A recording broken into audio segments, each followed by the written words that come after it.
नमस्कार ओडिशा आपण मानक आम ओडिया खबर को स्वागत। आज दुईटी मुख्य खबर उपर आसतु नजर पकाइबा। ताहा पूर्व आपण मानक मोर अनुरोध आपण माने आम चैनल को सब्सक्राइब करे और गोटे लाइक करेंगे। संजय राय काल साचिब यही 9टी प्रमाण सीबीआई हाथ में लगिला।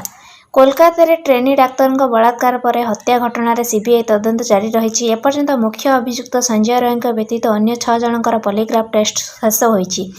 एही मामलें कोलकाता पुलिस 35टी आइटम सीज करिछि। एथिरे 9टी एपरी आइटम रही जे कि मुख्य अभियुक्त संजय राय विरुद्ध में बड़ प्रमाण भाव में बल गोटाई। एथिरे संजय कपड़ा अंडरगारमेंट अपराध घटाइबा समय पिंधिथिबा चप्पल इत्यादि सामिल रही। एथिसह लोकेशन मध्य मामलें गुरुत्वपूर्ण भूमिका रही।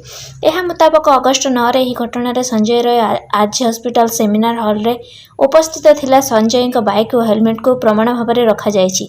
सीबीआई अनुसार सप्ताह मध्य फोरेंसिक रिपोर्ट आसी जाई पारे। तेबे हॉस्पिटल रे लगा जाइथिबा 2टी सीसीटीवी नजर आसीछि जे संजय हॉस्पिटल परिसर रे थिले। मुख्य अभियुक्त मेडिकल रिपोर्ट अनुसार ताभक्र बाम गाल हाथ जंघरे आघात चिन्ह रही। घटनास्थल में मिलता रक्त चिन्ह संजय ब्लड सैंपल मैच होइछि। हीराकुद डैम रे खोलिला आउ 6टी गेट। एहाकु मिसाई एबे मोट 20टी गेट रे बन्या जल निष्कासित होउछि। ऊपर मुंडरे वर्षा जोगु गेट खोला जाइथिबा सूचना रही। पहाड़िया अंचल में लगाण वर्षा जोगु शनिवार हीराकुदर 14टी गेट खोला जाइथिला।